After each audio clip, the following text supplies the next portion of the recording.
Sveiki, esu Dalia. Dar tik 12 metų dirbu psichologė. Sakau dar tik, nes kuo toliau, tuo labiau suprantu, kad mokslams, klientų bei savęs pažinimui pabaigos nėra. Esu baigusi psichologijos bakalauro ir sveikatos magistro studijas Vytauto Didžiojo universitete. Mano kelias pakankamai įvairiapusis. Prieš 12 metų savo kaip psichologės kelią pradėjau ikimokyklinio ugdymo įstaigoje, dirbau su vaikais, jų tėveliais, auklėtojomis ir lygiagrečiai darbavausi senelių namuose. Po to sekė darbas mokykloje su paaugliais ir pedagogais.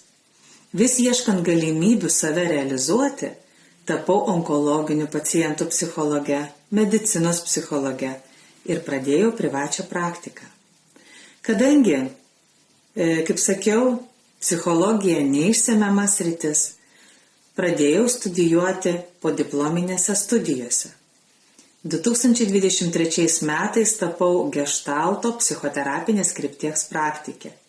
Tikiu, kad klientui rasti atsakymus padeda kokybiškas, išjaustas, įžodintas ryšys su terapeutu. Tad kviečiu į susitikimą su manimi patyrinėti save, savo emocijas, savo sunkumus ir atrasti atsakymus.